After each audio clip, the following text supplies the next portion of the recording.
Exam pattern बच्चों very करेगा, depend करता है कि सेंट्रल के थ्रू वैकेंसी आई है या कई बार स्टेट पब्लिक सर्विस कमीशंस भी वैकेंसीज निकाल। एज लिमिट की बच्चों बात की जाए तो यहाँ पर एज लिमिट क्या है, 21 ईयर्स जो मिनिमम एज है और मैक्सिमम एज क्या होती है 30 इयर्स। अगर आप प्रिपरेशन में लग गए, अभी वैकेंसी आ गई है, मान लो आ गई, आप प्रिपरेशन में लग गए, तो आप में क्या होना चाहिए, कॉन्फिडेंस, एक कमिटमेंट होनी चाहिए for the preparation. But what is most important for you now student is कि सबसे पहले आप लोगों ने अपने सब्जेक्ट्स पे कमांड करनी है। Hello students, how are you all. तो बच्चों आज के इस सेशन के अंदर हम बात करने वाले हैं ड्रग इंस्पेक्टर एग्जाम के बारे में। ड्रग इंस्पेक्टर एग्जाम किस तरीके का होता है, एग्जाम पैटर्न क्या है, सिलेबस क्या है, सैलरी क्या रहेगी, ठीक है। तो बच्चों स्टार्ट करते हैं इस सेशन को। यहाँ पर बच्चों जो बातें हम कवर करने वाले हैं ड्रग इंस्पेक्टर के बारे में, आप लोगों को सबको पता होगा ड्रग इंस्पेक्टर क्या होते हैं, who are the drug inspectors, और किस तरीके की roles and responsibilities drug inspector की होती है। तो बच्चों अगर मैं बताऊं ड्रग इंस्पेक्टर क्या है, तो drug inspectors are those people, या ये इस तरीके की रोल्स एंड रिस्पॉन्सिबिलिटीज होती हैं जहां पर क्वालिटी, सेफ्टी, ठीक है, efficacy of the drug from the manufacturing से लेकर अगर हम रिटेल तक बात करें तो ये पीपल इंश्योर करते हैं कि हाँ सेफ्टी क्या है, क्वालिटी बनी रहनी चाहिए दवाओं की। Yes, now coming to the examination, जो इनका एग्जाम होता है उसमें कौन कौन लोग एलिजिबल होंगे, ठीक है, who can fill the form, who are eligible, exam pattern क्या रहेगा बच्चों, इसके बारे में हम थोड़ा सा देखेंगे, एंड सैलरी क्या है, सैलरी क्या होती है जो कि बहुत इंपॉर्टेंट पार्ट है, एंड एग्जामिनेशन सिलेबस, कौन कौन से आपके सब्जेक्ट्स यहाँ पर कवर होते हैं कि आप एलिजिबल होने के बाद भी आपको क्या क्या प्रिपरेशन करनी है so that you can become a drug inspector. Now coming to the eligibility criteria बच्चों, तो एलिजिबिलिटी क्राइटेरिया की बात की जाए तो इसमें थोड़ा सा डिफरेंस हो सकता है एज पर दी नोटिफिकेशन, कि नोटिफिकेशन कई बार सेंट्रल वैकेंसी है या फिर पब्लिक सर्विस कमीशन से ही वैकेंसीज हैं, डिफरेंट डिफरेंट स्टेट में थोड़ा बहुत एलिजिबिलिटी में डिफरेंस रहता है। अगर मैं बात करूं बेसिक एलिजिबिलिटी और एसेंशियल क्वालिफिकेशन की, तो यहाँ पर क्या होता है, डिग्री इन फार्मेसी रिक्वायर्ड होता है, ठीक है। अगर आप लोगों ने डिग्री इन फार्मेसी की हुई है, इसके अलावा और क्या क्या है, एक वर्ड मेंशन होता है फार्मास्यूटिकल साइंस के अंदर अगर डिग्री हो रखी है या मेडिसिन में हो रखी है डिग्री, इनके अलावा स्पेशलाइजेशन अगर क्लिनिकल फार्माकोलॉजी के अंदर है या बच्चों माइक्रोबायोलॉजी के अंदर आप लोगों ने डिग्री की हुई है, then you are eligible to fill the form. इसके अलावा कई जगहों पर क्या मांगा जाता है, 18 मंथ्स का एक्सपीरियंस, 18 मंथ्स का एक्सपीरियंस। तो बच्चों पहले जब ड्रग इंस्पेक्टर की वैकेंसीज आती थी तो उनमें हमेशा हर वैकेंसी में देखा जाता था कि 18 मंथ का एक्सपीरियंस चाहिए, या तो मैन्युफैक्चरिंग में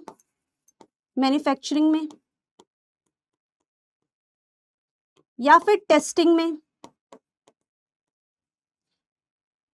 या फिर इंस्पेक्शन में ऑफ शेड्यूल सी ड्रग्स, ऐसा लिखा रहता था कि ये वाला पॉइंट भी अगर आप लोगों के पास है, आप लोगों के पास 18 मंथ का एक्सपीरियंस है, then you will be eligible with the point number 1 degree in these of the areas. नाउ बच्चों अभी क्या देखा गया है कि कई वैकेंसीज ऐसी आई हैं जिनके अंदर only degree in these of the areas मांगी गई है, इनके अलावा जो आपको यहाँ पर एक्सपीरियंस वाला पार्ट है वो वाला नहीं देखा जाता, ठीक है। तो अभी यू कैन से कि हम जो नोटिफिकेशंस आती हैं उसके अंदर दोनों तरीके से देखा जा सकता है, क्वालिफिकेशन भी चाहिए, एसेंशियल क्वालिफिकेशन, और एक्सपीरियंस भी चाहिए, और ऐसा भी हो सकता है कि only with the qualification there is no experience required, ठीक है। तो इस तरीके का आपका नोटिफिकेशन, एज पर नोटिफिकेशन वो वेरी करता है। नाउ एज लिमिट की बच्चों बात की जाए तो यहाँ पर एज लिमिट क्या है, 21 ईयर्स जो मिनिमम एज है, और मैक्सिमम एज क्या होती है 30 इयर्स, ठीक है। तो इस बीच आप लोग फॉर्म फिल कर सकते हैं if you have the qualification and you have that experience, आप लोगों के पास डिग्री भी है, एक्सपीरियंस भी है, then you are well and good to fill all of the notifications जो कि रिलीज की जाती हैं फॉर द ड्रग इंस्पेक्टर, ठीक है बच्चों। आगे चलते हैं, एग्जाम पैटर्न के बारे में बात करते हैं। तो एग्जाम पैटर्न बच्चों वेरी करेगा, डिपेंड करता है कि सेंट्रल के थ्रू वैकेंसी आई है या कई बार स्टेट पब्लिक सर्विस कमीशंस भी वैकेंसीज निकालती हैं, जैसे गुजरात पब्लिक सर्विस कमीशन हो गया या फिर बिहार पब्लिक सर्विस कमीशन हो गया या Uttar Pradesh public service commission हो गया। तो इस तरीके के डिफरेंसेस देखे जा सकते हैं एग्जाम पैटर्न में भी। बेसिक आपके सब्जेक्ट्स बच्चों सेम रहते हैं, ओनली डिफरेंस जो आता है वो आता है आपके पेपर नंबर 2 में, जो कि आपका जनरल सेक्शन होगा। ठीक है, यहाँ पर बात करें, it can be conducted by UPSC which is a union public service commission, central vacancy हो सकती है बच्चों। दूसरा मैंने आप लोगों को बताया स्टेट पब्लिक सर्विस कमीशन से भी वैकेंसीज आती हैं। कैसा एग्जाम होगा, तो बच्चों एग्जाम ये होता है आपका MCQ based, objective based exam होता है, जिसमें नेगेटिव मार्किंग होती है, नेगेटिव मार्किंग। ठीक है, नेगेटिव मार्किंग होगी। और पेपर आपके दो टाइप के हो सकते हैं, ब्रॉड बेसिस पर मैं बात करूं, एक आपका कोर्स सब्जेक्ट एरिया से हो सकता है और दूसरा पेपर जनरल पेपर होता है, जिसके अंदर number of subjects can vary as per the notification. ठीक है, आगे बात करते हैं फ्रीक्वेंसी कितनी बार आएगा, तो बच्चों ये डिपेंड करता है कितनी पोजीशंस हैं, कितनी पोजीशंस वैकेंट हैं। ठीक है, तो उनके बेसिस पर वैकेंसीज हमारी रिलीज होती रहती हैं। ठीक है, now coming to the selection process. आप लोगों में सिलेक्शन प्रोसेस, ये जो ड्रग इंस्पेक्टर का एग्जाम है, इसके लिए सिलेक्शन प्रोसेस क्या होता है?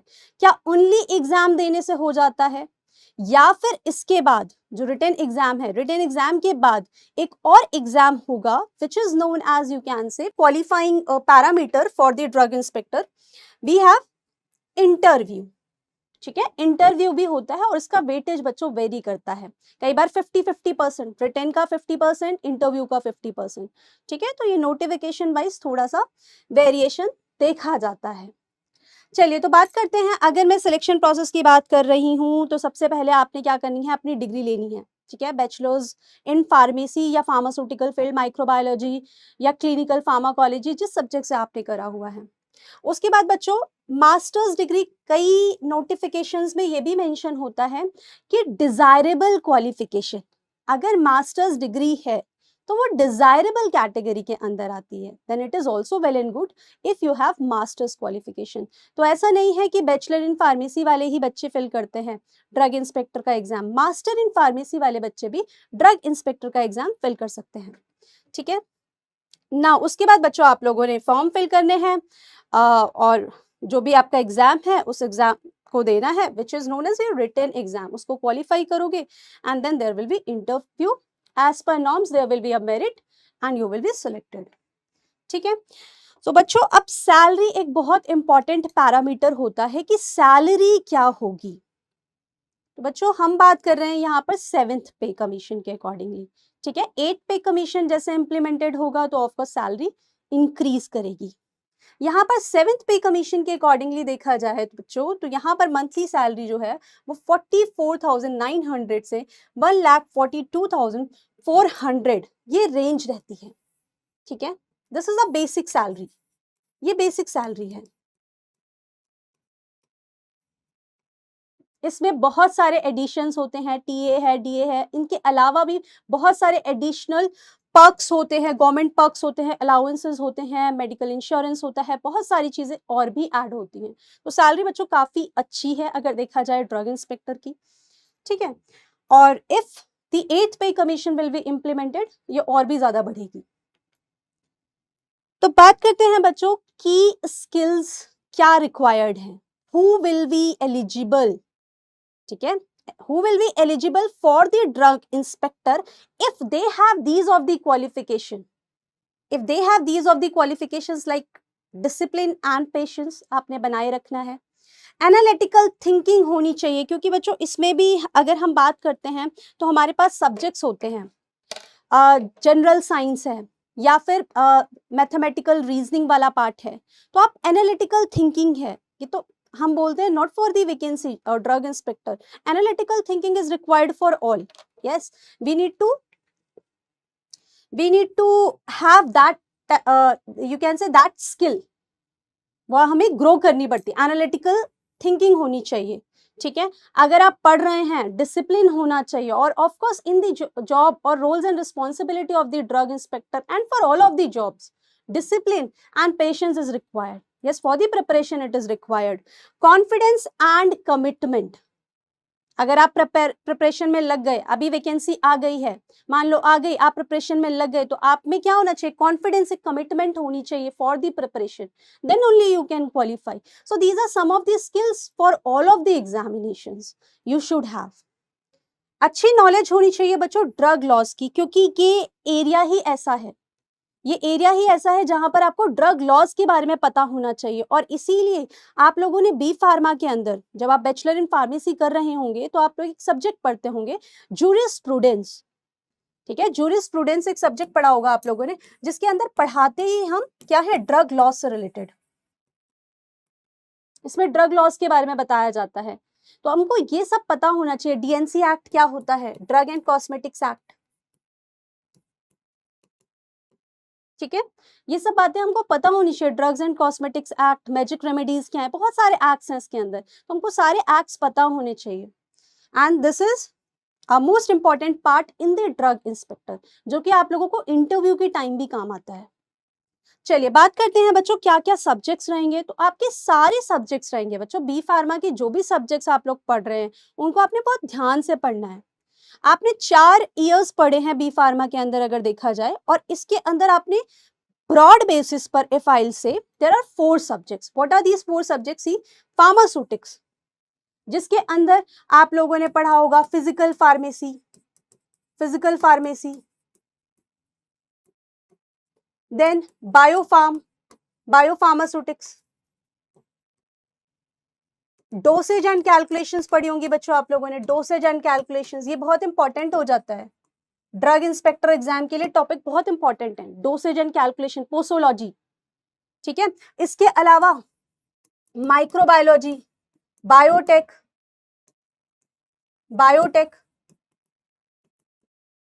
इसके अलावा बच्चों अगर देखें इसके अंदर हमारे पास और भी सब्जेक्ट्स हैं. There are multiple subjects in the pharmaceutics. ठीक है, फॉरेंसिक फार्मेसी,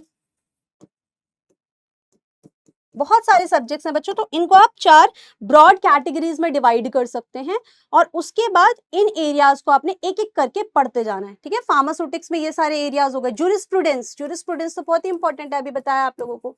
लॉ, ये सब आपका सूटिक्स का पार्ट है. फार्माकोलॉजी, फिर आता है दूसरा आपका फार्माकोलॉजी. नाउ फार्माकोलॉजी के अंदर बच्चों बात करें तो आप लोगों को HAP, एनाटॉमी एंड फिजियोलॉजी, ये अच्छे से आनी चाहिए. पैथोफिजियोलॉजी, यहां से कुछ क्वेश्चंस बनते हैं. पैथोफिजियोलॉजी. इसके अलावा बच्चों मेन सब्जेक्ट जो फार्माकोलॉजी, जिसको आप पढ़ोगे, जिसके अंदर हम ड्रग्स के एक्शन पढ़ते हैं, वो तो बहुत ही इंपॉर्टेंट है. वहां से क्वेश्चन बनेंगे which is very related with the chemistry part as well. ठीक है, फिर आता है फार्मास्यूटिकल केमिस्ट्री. अब फार्मास्यूटिकल केमिस्ट्री बच्चों एक ब्रॉड सब्जेक्ट है, जिसके अंदर बहुत सारे एरियाज आ सकते हैं, जैसे physical chemistry, organic chemistry, inorganic chemistry, medicinal chemistry, biochemistry. तो ये सारे सब्जेक्ट्स आप लोग पढ़ेंगे जब आप 4 इयर्स का कोर्स करते हैं, बी फार्मा करते हैं. ठीक है, और उनमें 4 ही मेन ब्रॉड सब्जेक्ट्स होते हैं अगर हम बात करें. फिर बच्चों लास्ट आता है आपका फार्माकोग्नोसी. ठीक है, तो ये भी आपने प्लांट रिलेटेड प्रोडक्ट्स जिसके अंदर पढ़ते हैं.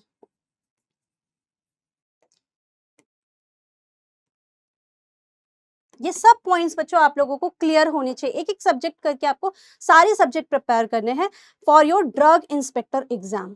ठीक है, इनको 4 ब्रॉड कैटेगरीज में डिवाइड करके आपने एक एक सब्जेक्ट्स को पिक करना है, एंड देन क्वेश्चंस, ज्यादा से ज्यादा क्वेश्चंस करने हैं for your exams, because the exam nature is as well as MCQ based, objective based examination होती है ये. बात करते हैं बच्चों जनरल सेक्शन भी होता है. तो कई बार ऐसा होता है एज पर नोटिफिकेशन 3 पेपर भी हो सकते हैं, 4 पेपर भी हो सकते हैं, बट बेसिकली जो ये पेपर की कैटेगराइजेशन है वो 2 टाइप से ही होगी.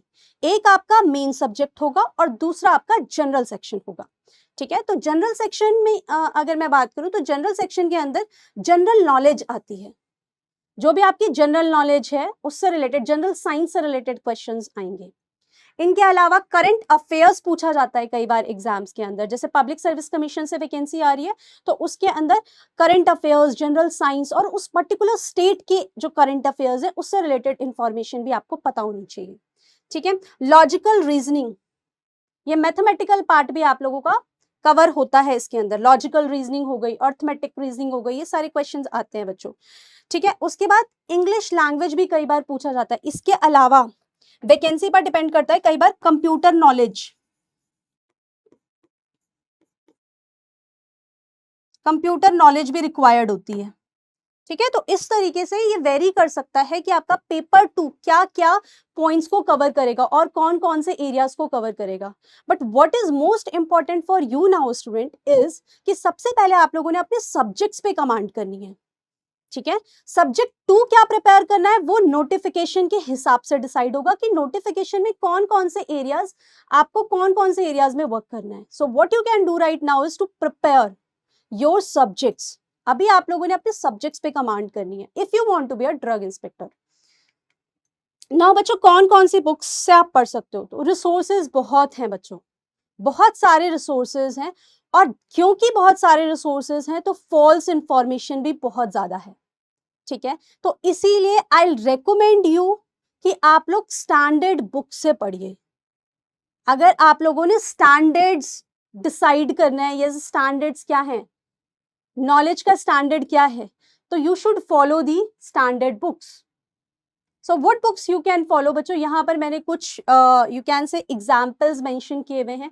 Like for the pharmaceutics you can go with the dispensing for pharmaceutical students. ये कुपर एंड गन्स की बुक है, ये फार्मास्यूटिक्स की बुक आप प्रेफर कर सकते हैं। इसके अलावा मेडिसिनल केमिस्ट्री बच्चों आप कहाँ से पढ़ सकते हैं? वी एलागर सेमी से पढ़ सकते हैं। This is also one of the standard book for the chemistry. Yes, then pharmacognosy के लिए कोकाटे, वेरी पॉपुलर बुक, वहां से आप पढ़ सकते हैं। These are very standard books. इनके अलावा K D Tripathi is for the pharmacology. तो बच्चों आपको स्टैंडर्ड बुक्स फॉलो करनी है, ऐसा नहीं कि यही बुक्स फॉलो करनी है, you can follow other books as well but they should be standard. ठीक है, ऐसा नहीं कि बहुत सारे रिसोर्सेज आपने उठा के सब पढ़ लिए हैं and there are some false information.